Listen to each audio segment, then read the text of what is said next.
Good morning everyone. I'm pleased to open the first Science Day for the National Environment Science Program's $31.8 million Tropical Water Quality Hub, which is, as many of you know, administered by the Reef and Rainforest Research Centre, led by Sheriden and Morris. And I'd like to acknowledge Professor Damien Burrows, who is the hub leader for tropical water quality here in Townsville, and of course Dr. Susan Long from Cairns, who is their leader there.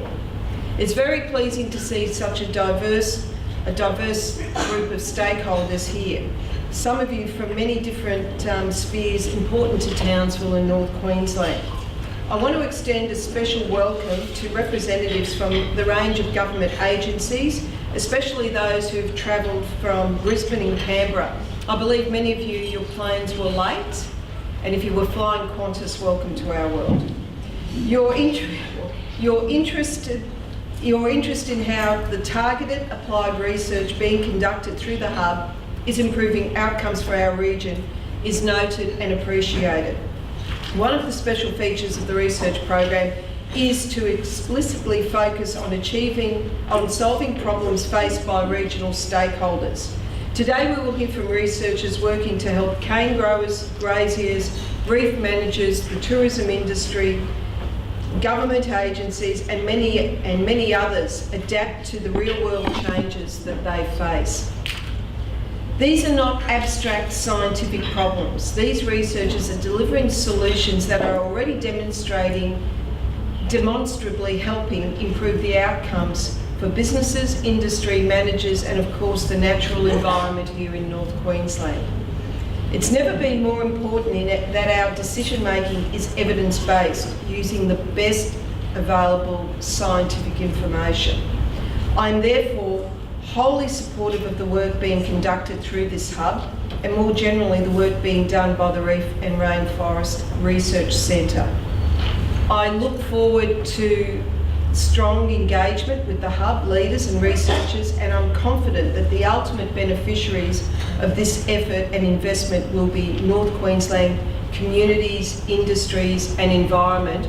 And as a council, we are working closely with researchers and are looking at different ways in terms of how, as an urban council, we can improve and ensure the water quality for our region is second to none. I look forward to, as I said, working with the hub into the future for some exciting new announcements. Thank you.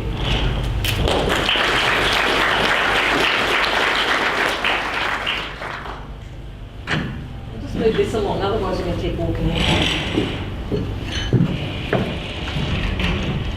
Thank you, Jenny, and Councillor Jenny Hill. I can't keep calling her Jenny, apparently. And thank you for that.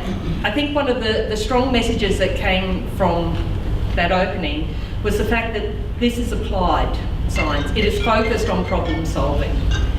And for each of you who have research projects or are conducting research programs within this region, there's a really solid takeaway message that we have.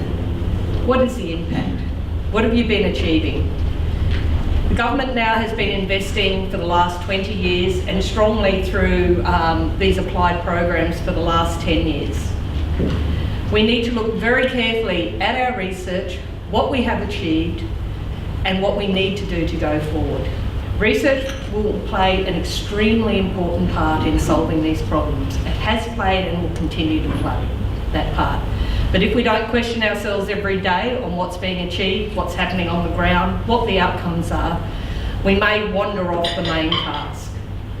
So it's one thing I ask that you keep strongly in your mind when you're conducting your work and when you're reporting. Because without that, we can't show our value, we can't show what's been achieved and where we're going. And as science increasingly is under pressure and is being questioned for its values, it's an important step for us to take. So without carrying on like an old lady, I'll ask Damien to come to and give the presentation and an update for where the NESP is at, where we're going in the future, what we think we've achieved to date broadly and where the ongoing focus is. So thank you very much.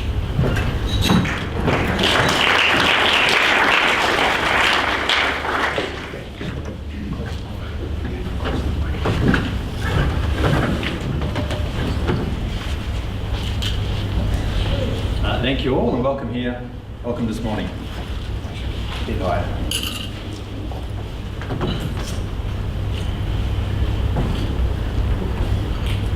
Yep, I'm Damien Burrows. I'm the hub leader for the NESP Tropical Water Quality Hub, and we jointly manage the hub with Sheriden Morris from RRRC.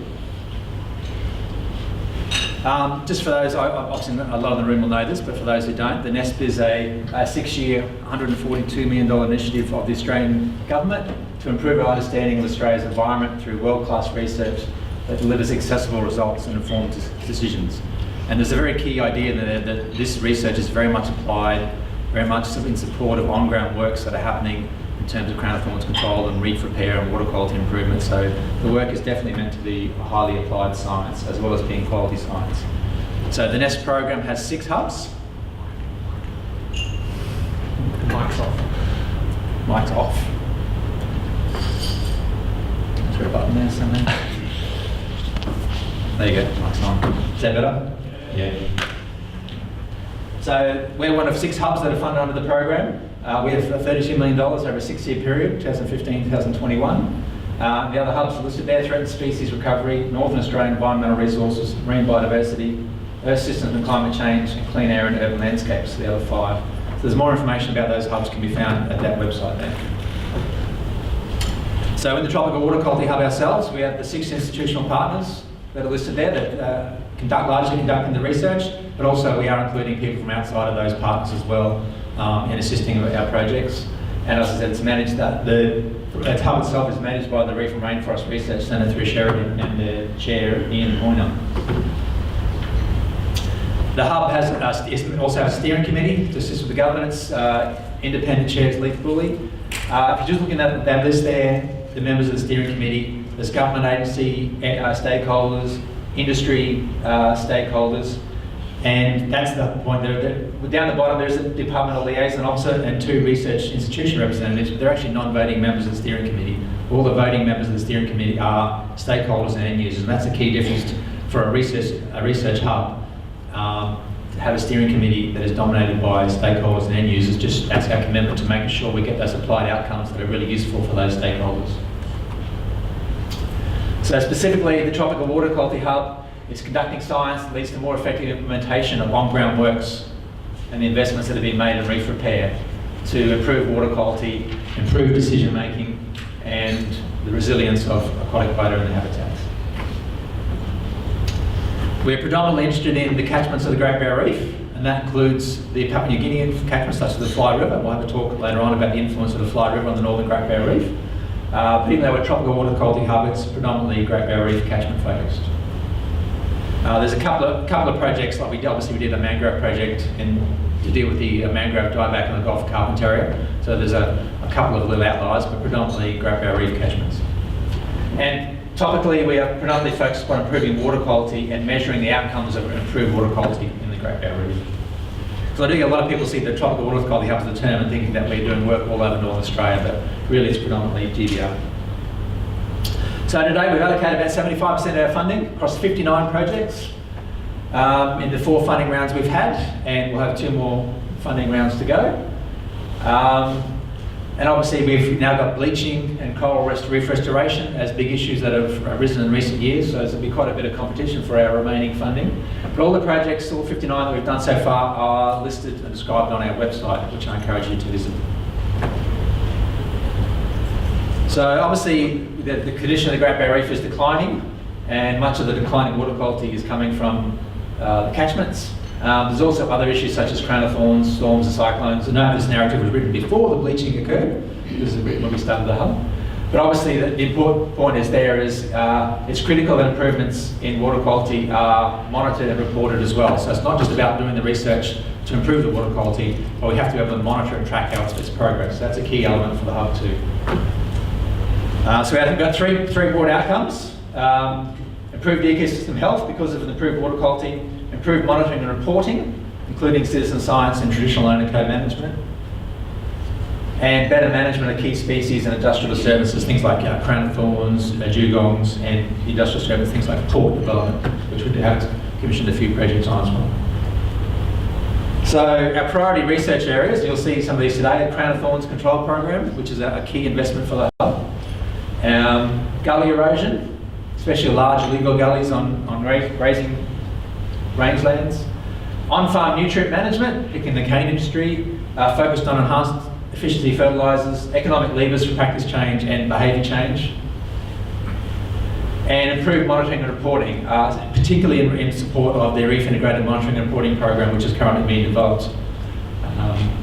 Now, they were our original 4, but then obviously, as 4 priority areas were a major investment for us, but obviously with the advent of the bleaching the last 2 years, we've had a 5th response, and that is responding to the bleaching. We're very fortunate that with the way our hub was structured, that we were able to be flexible and allocating new projects each year. And so in response to bleaching, we've allocated a number of new projects. They're not being focused on today. Today we're focusing on catch and water quality issues, which that aligns closely with the next few days' agenda for the next 3 days, which is happening in this room as well. So in future events, we'll talk more about the bleaching projects, but today very much focused on catch and water quality. So we've about 26 projects that have been completed, and they were mostly the smaller projects that in our first year, we funded sort of 1-year duration projects of smaller scale. But our larger projects are still in progress. And today we'll have got a selection of those projects funded in our second round. And these were chosen to focus on the catch and water quality theme. So session 1 is focused on water quality in the marine environment. Session 2 includes the Crown of Thorns Control Program, a summary of several of the seagrass projects we funded, and a really innovative way of tracking big data, the health of GBR using big data. Session 3 was focused on on-ground farm actions, such as in the cane and grazing industries, gully erosion, things like that. And session 4 is on projects that are working with farmers and working in behaviour change. So that's essentially a rundown of where we're at and what our sort of focus is. And without further ado, we might make a start.